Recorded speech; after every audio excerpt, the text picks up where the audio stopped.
کہتے سویرے سویرے آیا تو کہنے لگا حضور مجھے توبہ کرا دیں، آج کے بعد نہ جھوٹ بولوں گا، نہ حرام کھاؤں گا، نہ شراب پیوں گا۔ تو کہتے ہیں جتنے لوگ بیٹھے تھے کان کھڑے ہو گئے، کہا تجھے کیا ہوا؟ کہنے لگا 11-12 سال کا نوجوان آیا مجھے توبہ کرا گیا، چڑھتی جوانی، 11-12 سال 14-15 سال کا بچہ مجھے توبہ کرا گیا۔ تو کہتے ہیں ہم محب حیرت ہوئے کہ اتنا سا بچہ؟ تو کہتے ہیں کسی نیک باپ کا بیٹا تھا، کسی پرہیزگار ماں کا بیٹا تھا، گھر میں تربیت ہوئی۔ اتنے بچے تو خانقاہ بھی نہیں جاتے، اتنے سے بچے تھوڑی کسی ادارے کے فارغ التحصیل ہوتے ہیں، کس مدرسے سے پڑھے ہوتے ہیں؟ کہتے چھوٹی سی عمر۔ تو کہا جناب آپ کو کیسے ملا؟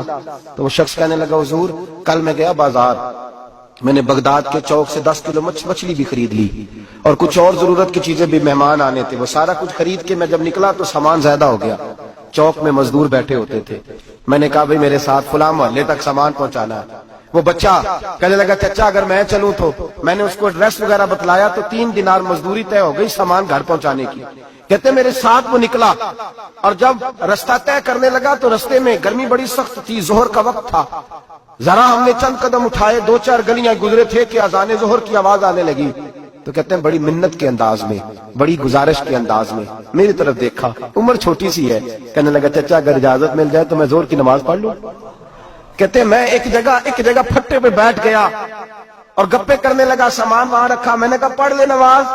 کہتے ہیں بچہ نماز پڑھنے چلا گیا، باقی لوگ دیر سے آئے، وہ نماز پڑھ کے جلدی آ گیا۔ میں نے کہا بیٹے تو جلدی آ گیا ہے؟ کہنے لگا اس لیے جلدی آیا ہوں کہ آپ یہ نہ سمجھے یہ کام چور ہے، میں نے نفل چھوڑ دیے ہیں، فارغ ہو کے پڑھ لوں گا۔ کہتے ہیں سامان اٹھایا، رستے میں گرمی شدت کی تھی، اس کا پسینہ بہنے لگا، میں آگے بڑھا، میں نے کہا بیٹے سامان تھوڑی دیر کے لیے مجھے دے دو، گرمی زیادہ ہے۔ کہنے لگا چچا کسی کا تربیت یافتہ ہوں، کسی نے ٹریننگ دی ہے، کہا ماں باپ نے کہا تھا حرام لقمہ گھر نہ لانا، کہا بات کیا ہوئی؟ کہنے لگے میں آپ کو نہیں دے سکتا، اس لیے کہ 3 دینار مزدوری گھر پہنچانے کی طے کی ہے، اگر آپ اٹھائیں گے تو پھر میں پیسے پورے نہیں لوں گا۔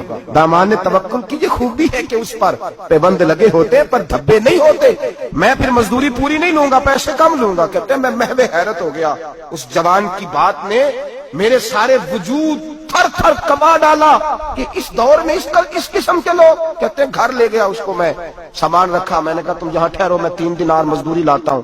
کہتے ہیں پیسے لینے گیا تو بیوی کو بتایا بڑا نیک ہے، بڑا پرہیزگار جوان ہے، کہنے لگی روٹی پکی ہوئی ہے، اسے کہو دوپہر کا کھانا کھا لے۔ کہتے ہیں میں باہر گیا، 3 دینار تھمائے، میں نے کہا بیٹے ایک بات مانو گے؟ تو کہتے ہیں 3 دینار دے کے کہنے لگا اب تو آپ مالک ہو گئے، میں نے نمک کھا لیا ہے، اب تو ہر بات مانوں گا، اصلہ نال جو نیکی کریے نسلہ تاک نہیں بھول دے، میں اب ہر بات مانوں گا۔ تو میں نے کہا دوپہر کا کھانا کھا لو۔ کہتے ہیں اس کی گردن جھک گئی اور بڑے دھیمے لہجے میں کہنے لگا میں نہیں کھا سکتا، میں نے روزہ رکھا ہوا ہے، روزہ رکھا ہوا ہے، نفلی روزہ رکھا ہوا ہے۔ کہتے میں اور پریشان ہوا، میں نے فوری طور پہ سوال کیا کہ اب تو کدھر جائے گا؟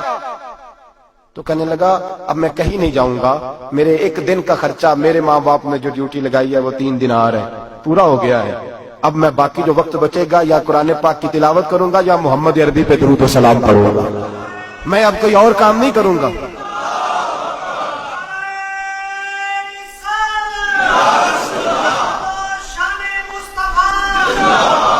شخص کہنے لگا کہ میں نے کہا افطاری کر لینا، کہنے لگا مجھے مسجد بتا دو، میں جا کے اللہ اللہ کرتا ہوں، مجھے شام کو لے آنا۔ افطاری ہمارے ساتھ اس کی طے ہو گئی، مسجد چلا گیا، مغرب بعد لینے گیا تو کہنے لگا عشاء کے بعد آنا، اب تو میں نے پانی سے افطار کر لیا، کھانا کھانے جاؤں گا تو جماعت رہ جائے گی۔ کہتے ہیں عشاء کے بعد میں لایا، اس کو کھانا کھلایا، رات گہری ہو گئی تو میں نے کہا تو سو نہیں جاتا؟ کہنے لگا کوئی حرج نہیں، کبھی دور مزدوری کرنے نکل جاؤں تو رہ بھی جاتا ہوں، گھر والوں کو پتا ہے۔ کہتے میں نے مسافر خانہ کھولا، یوں سمجھیے ڈرائنگ روم بیٹھک میں نے کھولی، اس کو سلا دیا، میں اور میری بیوی اپنی معذور بیٹی کو روٹی دینے گئے اور ہم نے جا کے اس کو کھانا کھلایا جو ٹانگوں سے معذور تھی، اور ساتھ کہا کہ بیٹی آج بڑا پرہیزگار جوان ہمارا مہمان ہے، آج چڑھتی جوانی اور تقوی کی روشنی اس کے چہرے سے چمکتی ہے، کیا بات ہے، بڑے ہی اچھے گھرانے کا تربیت یافتہ ہے۔ کہتے ہیں بچی کو کھانا کھلا کے لوٹے، اپنے کمرے میں سو گئے، بیٹی اپنے کمرے میں لیٹ گئی، ترس گئے تھے کہ بیٹی قدموں پہ چلے۔ تہجد کا وقت ہوا تو دروازے پہ دستک ہوئی، بڑی بے چینی کے ساتھ اٹھے میاں بیوی، کون ہے؟ بیٹی کی آواز آئی ابا جی دروازہ جلدی کھولیں۔ کہتے ہیں کلیجے پھٹنے لگے، ذہن بکھرنے لگے، سوچے ہیں کہ وہ 2-1 منٹ ہمارے اوپر پہاڑ بننے لگے، دروازہ کھولا تو وہ بیٹی جس کے لیے ترس گئے تھے کبھی چلے گی، وہ اپنی ٹانگوں پہ کھڑی ہے، کبھی دوڑ کے ادھر جاتی، کبھی دوڑ کے ادھر آتی،